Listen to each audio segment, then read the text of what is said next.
ฮั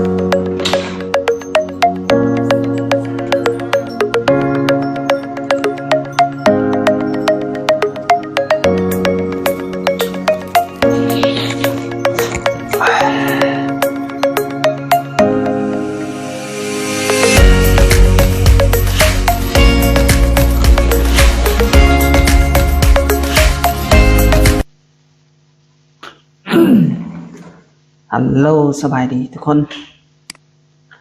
เดี๋ยวมาวางแผนทองน้ำกันเนาะมาวางแผนทองน้ำกันมันเกิดได้อย่างขึ้นเนาะช่วงนี้มันเกิดได้อย่างขึ้นได้ขึ้นดีเนาะราคาขึ้นแบบโอ้โหมหาศาล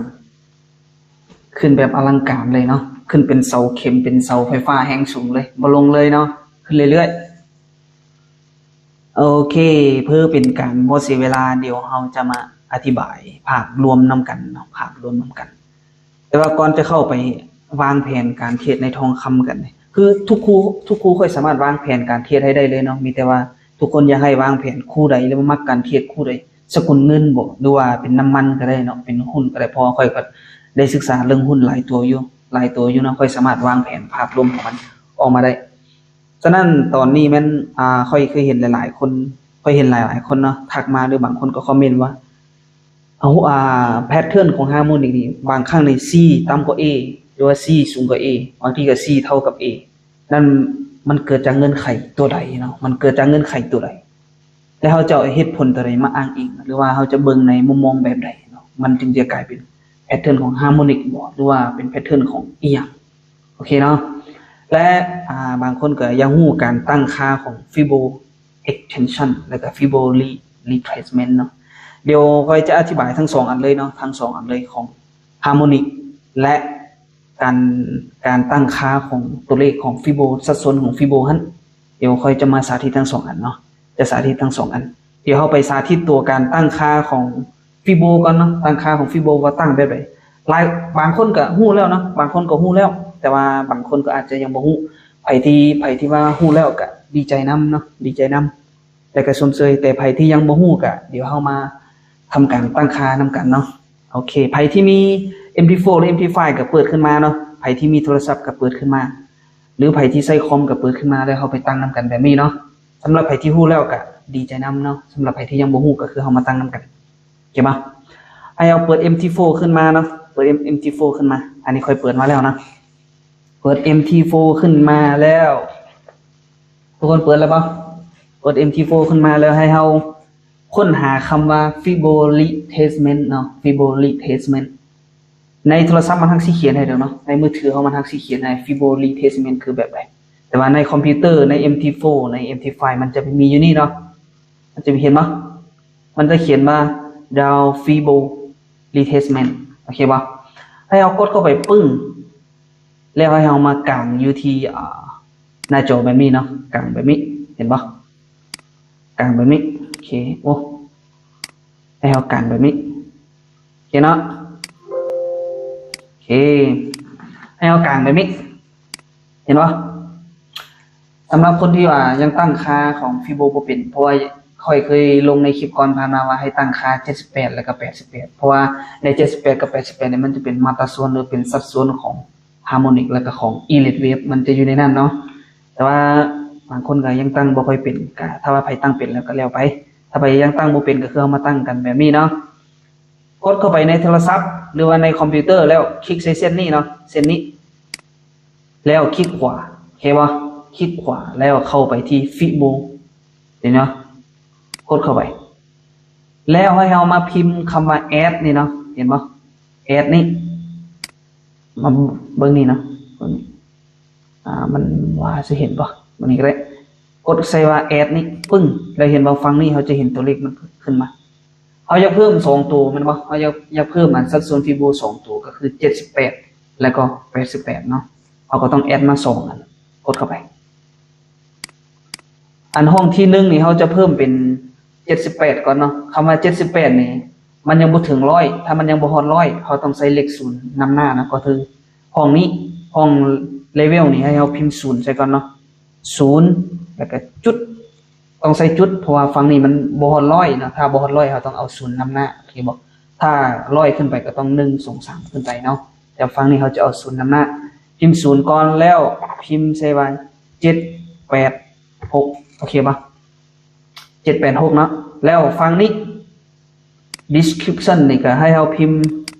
ตัวนี้เขาจะบ่ใส่ศูนย์นะเขาจะพิมพ์ตัวเลขเต็มเลยก็คือ786โอเคป่ะอย่างนี้เนาะและฝั่งนี้คือกันตัวร่วมนี่ก็78ใส่ไปแล้วเนาะตอนนี้เขาจะมาใส่ 88.6 มันบ่ฮอด100เขาก็ใส่ 0.886 โอเคป่ะแต่ฝั่งนี้เขาก็จะมาใส่แต่886โอเคป่ะเข้าไปที่ Fibo Level เนาะ Fibo Level แล้วก็ทำการตั้งค่าพวกนี้ได้มันเลยเมื่อเขาตั้งค่าเรียบร้อยเขาอยากเป็นเส้นเป็นอย่างก็เปลี่ยนไปอยู่นี่เนาะเป็นตามนี้แล้วสังเกตเห็นบ่ฝั่งนี้มันมีแต่61แต่มันบ่มี77แล้วก็78อยากเพิ่มสัดส่วน Fibo ตัวเลขใดก็สามารถเพิ่มในแบบนี้เนาะเพิ่มในแบบนี้หลังจากนั้นเราก็กดโอเคแล้วมันจะมี78และ88ออกมาอยู่นี่เห็นป่ะกดเข้าไปโอเคนะเห็นป่ะมันจะมี78แล้วก็88โอเคป่ะนี่จะมีแบบนี้มันดำเกินไปขยายขึ้นมาแบบนี้โอ้มันตอนนี้ยังบ่ถึงเนาะเราต้องใส่จุดอีกก่อนนะเอาพิมพ์ข้ามไปเห็นป่ะฝั่งนี้ต้องได้ใส่จุดให้มันเนาะต้องเป็น78.6โอเคป่ะฝั่งนี้ก็จะเป็น88.6โอเคป่ะแล้วก็กดโอเคไปมันจึงจะได้มาสัดส่วนหรือมาตราส่วนจึงจะได้เท่ากันเนาะกดกดโอเคไปเห็นป่ะมันก็เท่ากันแล้วเนาะนี่เห็นป่ะนี่มันก็เท่ากันแล้วโอเคอันนี้คือวิธีการตั้งของสัดส่วนของฟิโบนะหลังจากนั้นเรื่องการตั้งมันแล้วไปแล้วเราจะมาทำการค้นหาความเป็นมาของว่าแพทเทิร์นของฮาร์โมนีเป็นอย่างตัว C ตัว A ตัวอย่างมันจึงบ่เท่ากันบางครั้งก็ C สูงกว่า A บางครั้งก็ C ต่ำกว่า A มันเกิดขึ้นจากอย่างเดี๋ยวเราไปค้นคว้าตัวนั้นกันโอเคเปิดเข้ามาหน้านี้สำหรับขาเซียวก็เนี่ยเป็นรูปภาพประกอบซื่อๆนะเดี๋ยวเรามาลบมันออกกันโอเคเดี๋ยวค่อยชี้วาดให้ทุกคนเห็นแบบนี้กันนะคือในฮาร์แพทเทิร์นของฮาร์โมนิกนี่มันจะมีภาพรวมเป็นแบบนี้ภาพรวมเป็นแบบนี้เดี๋ยวค่อยเสียตัวนี้ก่อนบางครั้งมันจะสิเป็นตรงนี้ A 1แล้วก็ B แล้วก็บางครั้งใน C จะตามมาแบบนี้เนาะแล้วก็ยกตัวขึ้นมาอันนี้เห็นป่ะฮาร์โมนิกบางครั้งมันจะเป็นแบบนี้และบางครั้งมันก็จะมีแบบนี้เลย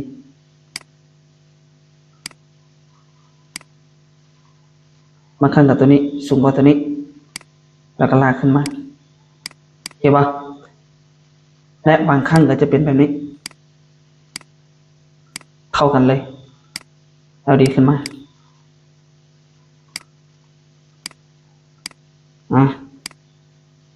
จะเป็นแบบนี้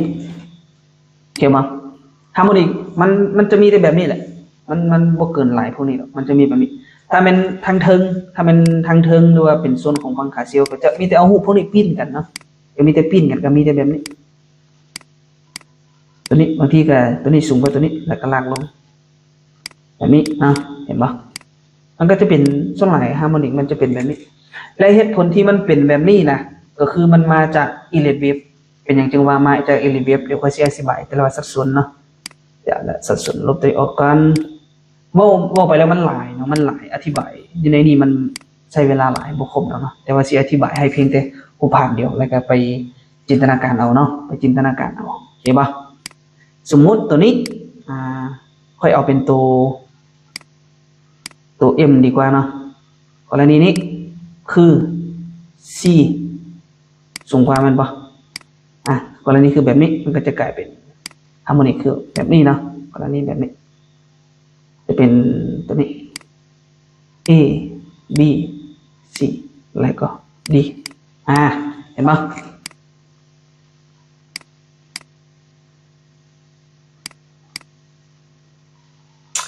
ใส่น้ำกันอันนี้บ่งามเนาะเอามาด้านนี้ดีกว่าA B C นี่สูงกว่าแล้วมาแบบนี้กรณีแบบนี้ให้เบิ่งภาพรวมแบบนี้ก็คือสัดส่วนของตัวนี้เนาะค่อยสิแบ่งครึ่งให้แบบนี้อธิบายไปแล้วมันยาวเนาะแต่ว่าสิอธิบายให้พอเข้าใจพอประมาณถ้าบ่เข้าใจก็เดี๋ยวคลิปหน้าเขาจงค่อยว่ากันใหม่เนาะคลิปหน้าจงค่อยว่ากันใหม่ค่อยสิแบ่งแบบนี้ถ้าแบ่งแบบนี้ปุ๊บส่วนนี้เจ้าสิเห็นหยังสมมุติว่าส่วนนี้เป็น1เนาะ1และ2โอ้ย2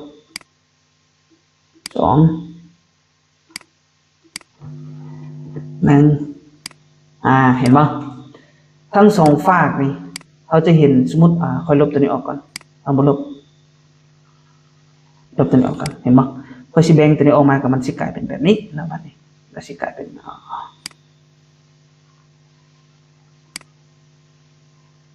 ส่วนนี้แล้วก็ส่วนนี้แล้วก็ตัวนี้เห็นป่ะตัวนี้มันอยู่เฉพาะตัวนี้นี่คือมันจะอยู่ในสัดส่วนของอิเล็กเวฟโอเคป่ะตัวนี้มันจะอยู่ในสัดส่วนของอิเล็กเวฟแล้วเวลามันขึ้นสูงกว่าตัวนี้คือในอิเล็กเวฟมันจะบ่งบอกว่าตัวนี้เป็นอยู่ในfailure flat บ่หรือว่าอยู่ในแบบstrong B บ่หรือว่าอยู่ใน normal B บ่หรือว่าอยู่ในมันอิเล็กเวฟมันจะมีหลายตัวเนาะมันจะมีหลายตัวคือมันจะเป็นพวกเอิ้นเป็นอย่างก็แบบเป็น double failure flat หรือว่าตัวนี้เป็นภาพรวมตัวนี้เขาก็จำได้บ่ค่อยละเอียดแต่ว่ามันจะอยู่ในส่วนของอิเล็กเวฟแต่ว่าเขามีแต่เอาฟิโบมาจับค่าของมันซื่อๆเขาจะจำค่าของมันอย่างเช่นคือตัวนี้พอตัวนี้มันจะเป็น B เห็นป่ะ B และตัวนี้จะเป็น A และตัวนี้จะเป็น C นะเห็นไหมนี่ตัวนี้จะอยู่ในสัดส่วนของอิเล็กเวฟเขาต้องไปศึกษาเรื่องโครงสร้างของอิเล็กเวฟให้เข้าใจเนาะโครงสร้าง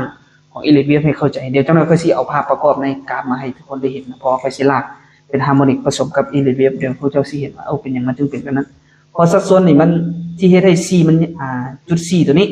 มันสูงกว่า A นี่คือย้อนหยังเนาะก็คือมันมาจากอิเล็กเวฟเพราะว่าที่เหตุผลนี้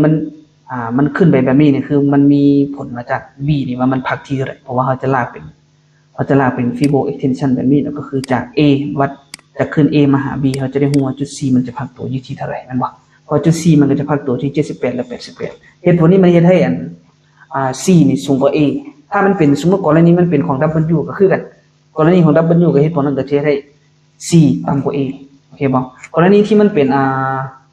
แบบ A กับ B A กับ C มันเท่ากันกรณีนั้นมันอยู่ในกรณีของnormal flat โอเคบ่กรณีของใน normal flat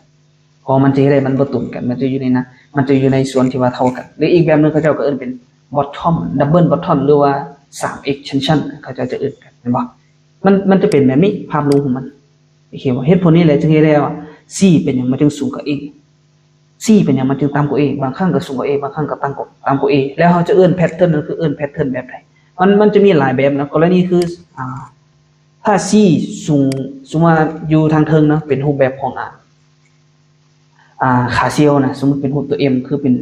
แบลิดบูลิดอย่างพวกนี้นี่แหละโอเคป่ะ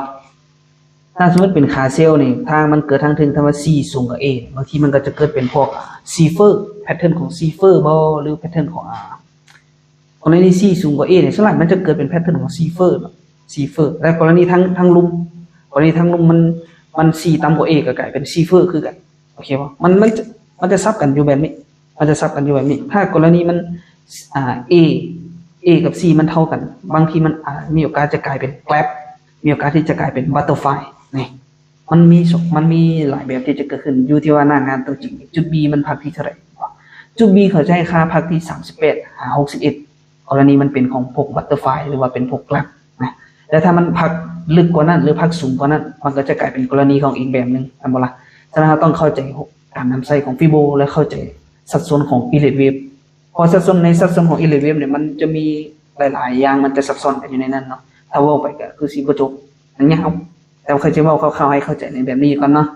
ไว้เข้าใจคร่าวๆแบบนี้กรณีคือ C สูงกว่า A ก็คือมันเกิดมาจากแบบนี้เพราะว่า C สูงกว่า A มันจะกลายเป็นรูปแบบของฮาร์โมนิกแบบนี้บ่ก็คือกลายเป็นรูปแบบของซีเฟอร์อันนี้เขาเอิ้นแพทเทิร์นของซีเฟอร์เห็นป่ะแพทเทิร์นของซีเฟอร์คือ C สูงกว่า A และ C ต่ำกว่า A แต่ว่าต้องรู้ก่อนนะก่อนจะเป็นแพทเทิร์นของซีเฟอร์ใน B พักอยู่ที่เท่าไหร่นั่นบ่ล่ะตัวนี้คือไปบอกรายละเอียดให้บ่ได้เนาะมีแต่ให้เฮาไปฝึกเอาอันนี้คือสัดส่วนในการเปลี่ยนแปลงของมันโอเคป่ะอยากรู้ตัวใดก็มีแต่คอมเมนต์เพิ่มเติมโอเคอยากรู้กันนำใส่ของฟีโบหรือหยังก็คอมเมนต์มาเดี๋ยวค่อยสิพามานำใส่ให้เบิ่งเนาะหานำใส่เบิ่งโอเคเดี๋ยวเฮาลบตัวนี้ออกไปเดี๋ยวมาทำกันวางแผนของทองคำกันก่อนเนาะเดี๋ยวพวกเจ้าสิฮู้ว่าสัดส่วนที่ค่อยเว้าไปเมื่อกี้นี่นะA B C อีหยังพวกนี้นะ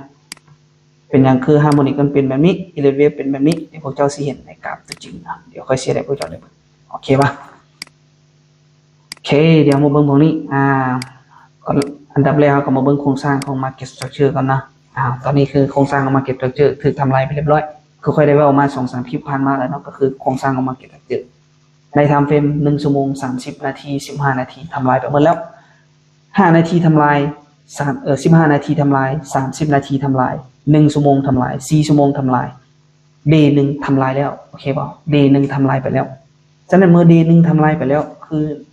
ในโครงสร้าง market structure ใน1 day คือใส่บ่ได้แล้วเนาะสำหรับค่าเซลล์เฮาฉะนั้นเราต้องหาจังหวะในการ follow by โอเคป่ะแต่ใน day ใน week ดิ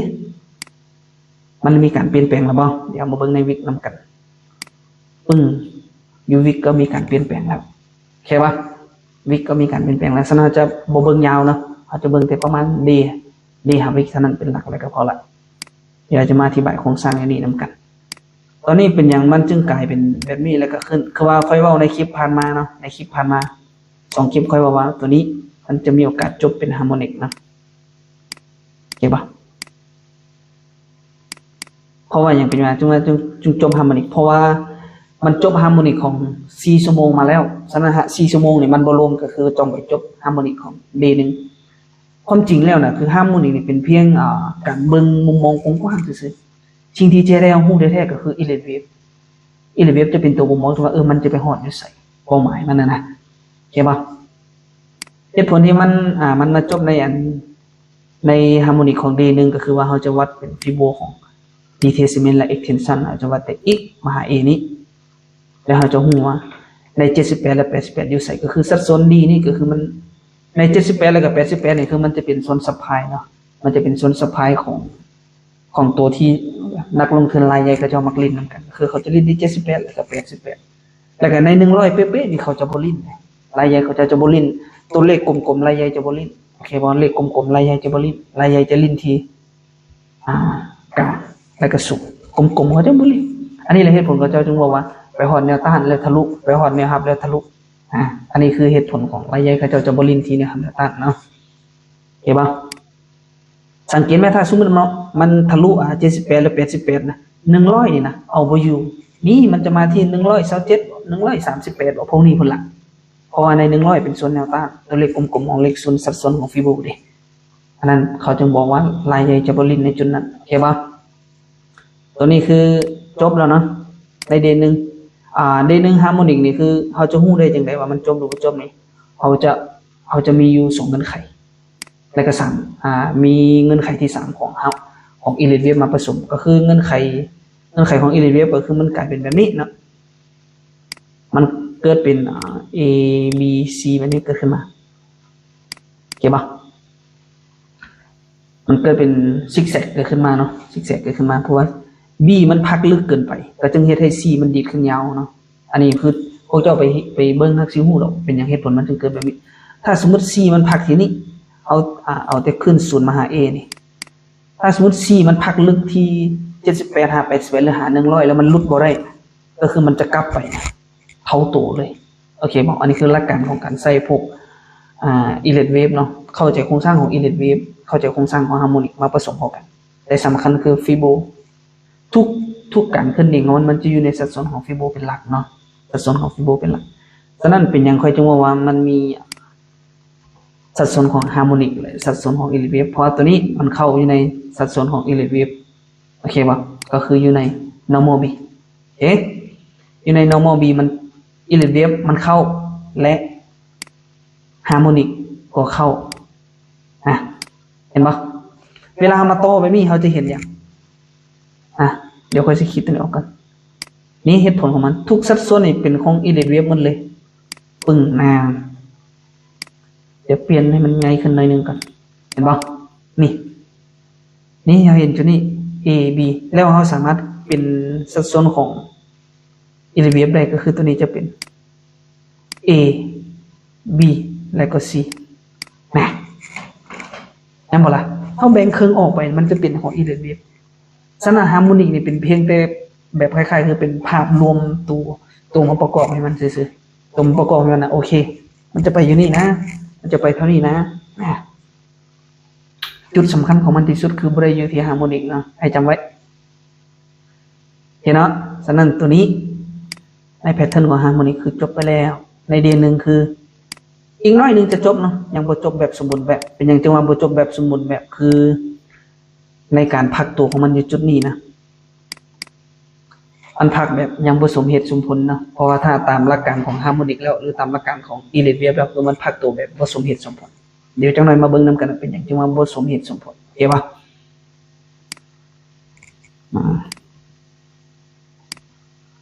การอันนี้นะตัวนี้เราเบิ่งในอีกแบบหนึ่งในเดย์หนึ่งนะในเดย์หนึ่งเนี่ยคือมันจบอิเล็กเวฟ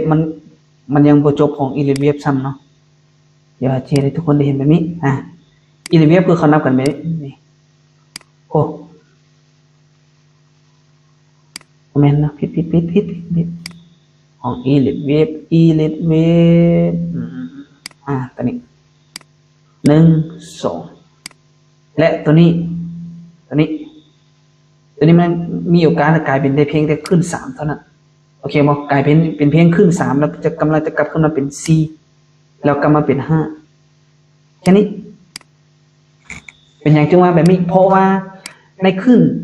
อยู่แถวนี้เนี่ยมันบ่เกิดซิกแซกเกิดขึ้นมามันบ่เกิดซิกแซกแล้วมันก็บ่เกิดสตรองวีเพราะว่าในแถวนี้หลายคนก็อาจจะ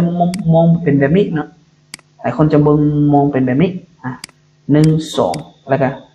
แถวนี้นะจะเป็น3 4 5จบแล้วหลายคนจะเบิ่งแบบนี้แต่ให้ทุกคนเข้าใจคำว่าอิเล็กเวฟสัดส่วนของอิเล็กเวฟมันบ่แม่นแบบนั้นสัดส่วนของอิเล็กเวฟในระหว่างในส่วน C นี่นะระหว่าง3มาหา C นี่และ2มาหา3นี่มันต้องมี5ขึ้นโอเคบ่แล้ว3มาหา C ก็คือต้องมีแบบนี้นี่มันต้องมีแบบนี้แต่ในแถวนี้นี่นะมันบ่มีเด้ซั่นแถวนี้มันบ่มีเลยมันจะกลายเป็นขึ้น C ได้แนวใดเห็นบ่ถ้ามันเป็นขึ้น C บ่ได้มันเป็นซิกแซกบ่ได้ฉะนั้นตัวนี้มันรวมๆเป็นเพียงแต่ขึ้น3เท่านั้นโอเคเบิ่งอิเล็กเวฟเป็นเจ้าจะฮู้ว่า2ระยะยาวมันสิไปแบบใดเห็นบ่ล่ะต้องอ่านโครงสร้าง market structure ให้มันเป็นได้ว่าไม่นานเฮาจะเดาว่าอิเล็กเวฟมันเป็นแบบนี้เพราะว่าเฮาจะอิงตามโครงสร้างสัดส่วนของฟิโบนะเดี๋ยวจะบอกเคล็ดลับให้เนาะเป็นยังค่อยจึงเอาตัวนี้เป็นขึ้น3เพราะว่าเฮาจะอิงตามฟิโบ extension ก็คือ1เอาขึ้น1นี่ฝากไว้แบบนี้แล้วก็จำแบบนี้เฮาจะเห็นว่ามันจะจบที่ขึ้น3นะจะจบที่200นี่เก็บบ่แล้วเขาจะใช้ Fibo extension Fibo retracement มาคอนเฟิร์มอีกทีนึงก็คือเขาจะจำแต่1จำแต่0มาหา1เขาจะจำแต่1นี่ไปหา0นี่จุด0นี่แล้วจะยกตัวนี้มาวางไว้ที่2แล้วเห็นบ่200กับ200นี่มันอยู่ใกล้เคียงกันนั่นบ่200กับ200นี่มันอยู่ใกล้เคียงกันฉะนั้นตัวนี้เขาจึงสามารถถือเป็นขึ้น3ได้โอเคเขาจึงเอาตัวนี้เป็นขึ้น3เพราะว่าเอาสัดส่วนของฟิโบมาเป็นตัวคำนวณเพราะว่าในขึ้น3ของอิเล็กเวฟเขาจะบอกว่าห้ามเกินถ้าว่าขึ้น3มันขยายเนาะแล้วมันกลาย 161.8 ขึ้นไปมันจะกลายเป็นขึ้น3ขยายแบบเป็นแบบอะไรว่าแบบ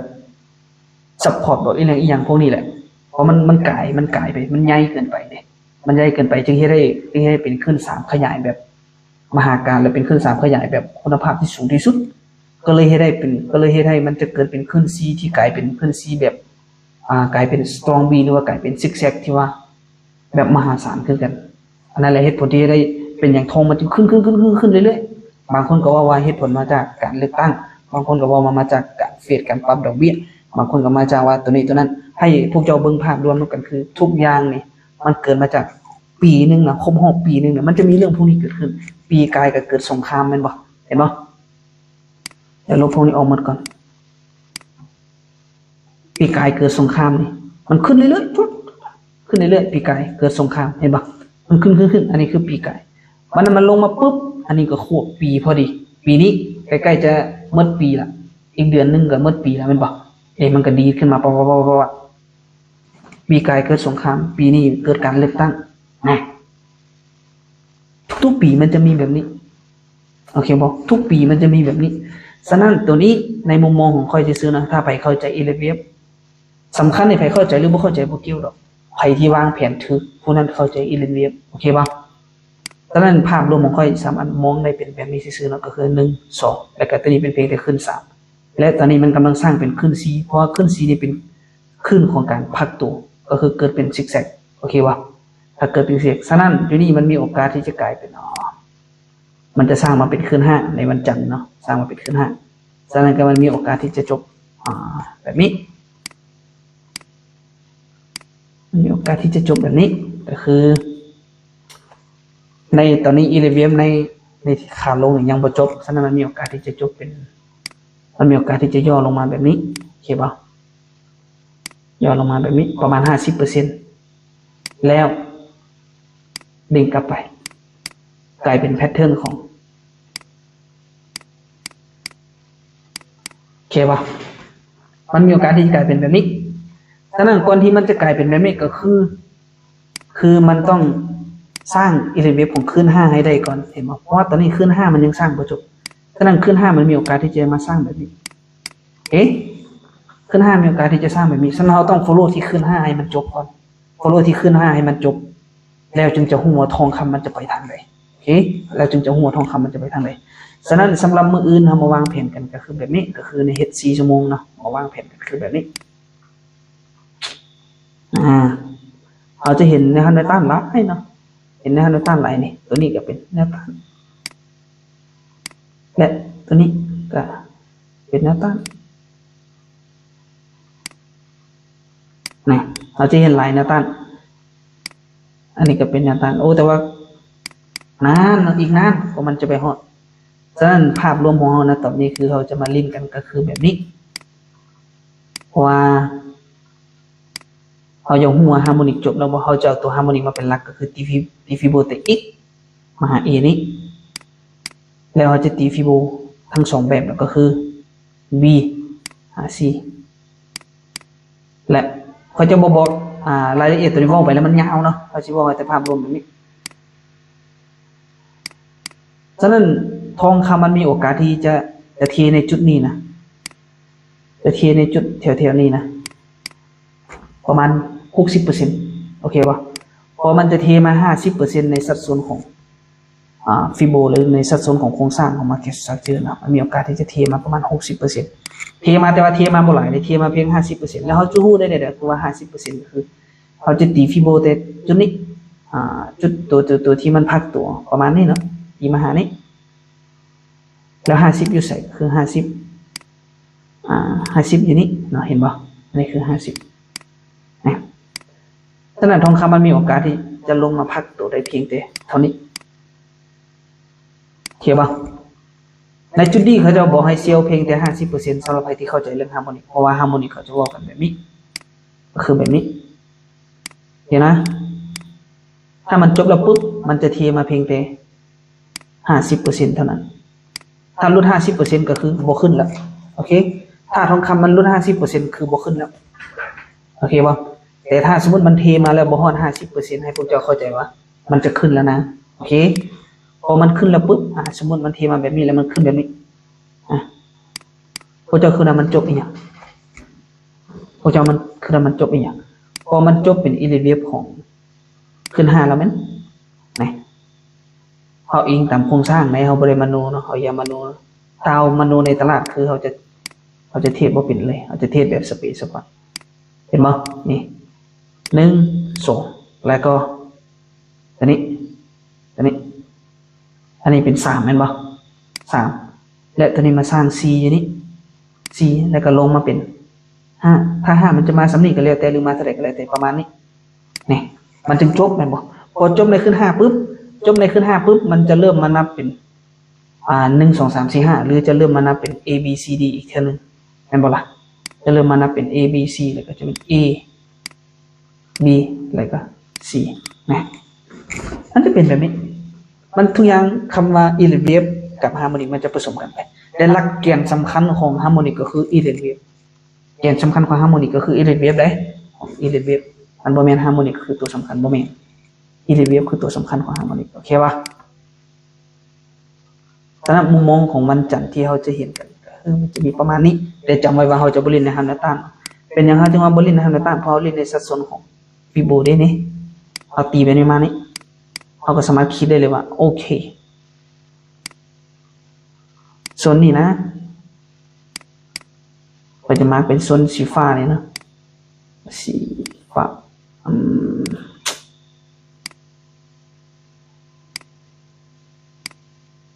โอเคเห็นป่ะ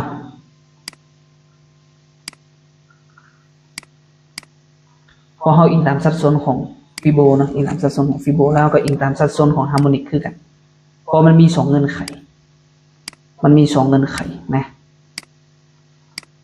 พอฮาร์โมนิกมันต้องถ้ามันเป็นสมมติกรณีฮาร์โมนิกมันเป็นของแกลบเป็นของบัตเตอร์ไฟหรือเป็นของซีเฟอร์นะมันจะจบแต่ซ้ำนี้เกินนี้ไปบ่ได้มันจะจบแต่ซ้ำนี้โอเคถ้ามันจบตัวนี้ถ้ามันโบเทโอเคโครงสร้างของฮาร์โมนิกบ่จบเป็นอย่างจังว่าบ่จบถ้าสมมติมันขึ้นเลยนะถ้าสมมติมันขึ้นเลยแบบนี้มันมาเลยแบบนี้นะตัวนี้มันโมเมนต์ฮาร์โมนิกแล้วมันเป็นฮาร์โมนิกบ่ได้แล้วเพราะว่าในกรณีที่มันจะขึ้นมาแบบนี้คือเขาเอาเหตุผลของจุด B มาเป็นตัวอ้างเองเพราะว่าเขาตีฟิโบเต x มาหา a แล้วหัว b มันพักเต50 61เพราะว่าถ้ามันพักได้50 61 d point มันจะขึ้นบ่เกิน78แล้วก็88ของ x มาหา a โอเคบอกอันนี้คือหลักการของการนำไส้โอเคอันนี้คือหลักการของการนำไส้ของฮาร์โมนิกแล้วก็อิเลเวฟถ้าเข้าใจแบบนี้พวกเจ้าไปเล่นทำฟิล์มใดก็ได้หมดทำฟิล์มใดก็ได้หมดแต่ว่าค่อยมาวิเคราะห์ทำฟิล์มให้พวกเจ้าได้เห็นทำฟิล์มเล็กทำฟิล์มน้อยให้เอาโครงสร้างตัวนี้ไปต่อยอดเอาโอเคป่ะไปให้รายละเอียดมันเว้าไปแล้วมันหลายนะมันเว้าไปแล้วมันหลายอธิบายไปก็มันบ่หมดมันหลายนะมันหลายอธิบายไปก็มันบ่หมดฉะนั้นภาพรวมเอาไว้แบบนี้ถ้าอยากเทียบแบบมีเป้าหมายนี่คือให้พวกเจ้าเข้าใจโครงสร้างของ Elliott wave เข้าใจโครงสร้างของ Market structure และเข้าใจโครงสร้างของฮาร์โมนิกพวกเจ้าจะสามารถถือเป้าได้ยาวแต่ถ้าจะสกอร์ปิ้งนะคือพวกเจ้าไปเล่นตามอินดิเคเตอร์ได้สกอร์ปิ้งไป100 จุด 200 จุด 100 จุด 200 จุด 100 จุด 200 จุดได้แต่พวกเจ้าบ่ฮู้เป้าหมายพวกเจ้าเล่นแบบนั้นพวกเจ้าจะบ่ฮู้เป้าหมายว่าจะไปฮอดอยู่ไสมีแต่เบิ่งว่าต้าน1อยู่นี่ต้าน2อยู่นี่ต้าน3อยู่นี่บ่ได้มันเป็นการมันบ่มีตัวเลขนะมันบ่งบอกตัวว่าโอเคมันจะไปหาต้านนี้มันจะไปหาต้านนั้นแต่พอมันบ่ไปหาต้านปุ๊บมันลงมาก็บ่งบอกถึงว่าฮับนี่ใช้บ่ได้ต้องไปหาฮับลงเหตุผลบ่เพียงพอโอเคบ่แล้วนั่นคือเหตุผลบ่เพียงพอฉะนั้นคือสำหรับมืออื่นเนาะวันจันทร์คือเฮามีแต่จะหาจังหวะเซลล์ลงมาเทียบประมาณนี้แล้วจึงจะพิจารณาไปขึ้นไปเนาะบ่เกินนี้ดอกค่อยว่าบ่เกินสีฟ้ากับสีชมพูนี่ดอกบ่เกินนี้เนาะถ้าว่ามันเกินนี้ไปก็อลังการงานสร้างถึงมันจะขึ้นไปสำเร็จก็แล้วมันกลายเป็นโอเวอร์กลายเป็นราคาของคนที่บ่กล้าที่จะซื้อแล้วมันขึ้นกลายกันไปแล้วฉะนั้นจังได๋กับวันจันทร์หาวันอังคารนี่มันต้องเทมาบ่หลายก็น้อยเนาะเทมาแล้วจึงมาหาจังหวะบ่ายมันเกิด PA บ่ายขึ้นบ่หรือมันเกิดแพงบ่ายมาบ่หรือมันมีอย่างมาสนับสนุนมันบ่แล้วจึงค่อยเพิ่มไม่บ่ายเนาะสำหรับวันจันทร์วันอังคารนี่คือเน้นเซียวเบาๆไว้กันเนาะเซียวเป็นหลักไปก่อนอันนี้คือเนาะสำหรับมื้อนี้เฮาก็จะอธิบายแต่ภาพรวมแบบนี้อยากฮู้ตัวใดเพิ่มเติมหรืออยากให้วิเคราะห์คู่ใดก็เม่นมาจะวิเคราะห์ให้วิเคราะห์ได้ทุกคู่เนาะเพราะว่าเฮาเอาหลักการเฮามีหลักการตัวนี้เฮามีเทคนิคตัวนี้สามารถวิเคราะห์ได้ทุกคู่เลยแล้วก็การวัดเป้ามันก็จะแม่นหลายกว่าที่เฮาไปหาเป้าแบบแนวทำแนวต้านบ่ไปหาเป้าในเส้น EMA บ่ไปหาเป้าตัวนี้ ตัวนั้นมันเป็นไปได้บ่ก็เป็นไปได้แต่มันบ่ชัดเจนเท่ากับเฮาหาเป้าแบบนี้หาเป้าแบบนี้เราจะรู้ได้เลยเพราะว่าเวลาเฮานำใช้ฟีโบเป็นนำใช้ฟีโบรีเทรซเมนต์ฟีโบเอ็กเทนชันและนำใช้ฮาร์โมนิกและเข้าใจโครงสร้างของอิเล็กเวฟเข้าใจโครงสร้างราคาของตารางมันจะมีโครงสร้าง SDE แล้วก็พวกSGB มันจะมีโครงสร้างแบบนี้นำบ่ล่ะมันจะมีโครงสร้างแบบนี้เกิดขึ้นถ้าเจ้าบ่เข้าใจในโครงสร้างพวกนี้บ่เจ้าเทรดในตลาดแบบระยะยาวบ่ได้เลยโอเคบ่เพราะทุกอย่างมันอยู่ในโครงสร้างราคาของพวกนี้หมดเลยเห็นเนาะฉะนั้นสำหรับมื้อนี้เฮาก็จะไว้เพียงเท่านี้แล้วไว้เฮาเจอกันในคลิปต่อไปขอบใจที่ติดตามแล้วก็เป็นกำลังใจเนาะแล้วก็ขอบใจที่คอมเมนต์ทุกๆอย่างฮู้แต่ก็คอมเมนต์ไว้เนาะแล้วเฮาจะมาปรึกษาและมาแชร์เทคนิคนำกันบ่ได้หมายความว่าเฮาเก่งเนาะบ่ได้หมายความว่าเฮามีความสามารถหลายกว่าคนอื่นเนาะเพราะว่าเฮาฮู้เท่านี้เฮาเทรดเป็นแบบนี้เฮาใช้ตัวนี้ทำกำไรแบบนี้เฮาก็มาแชร์เทคนิคให้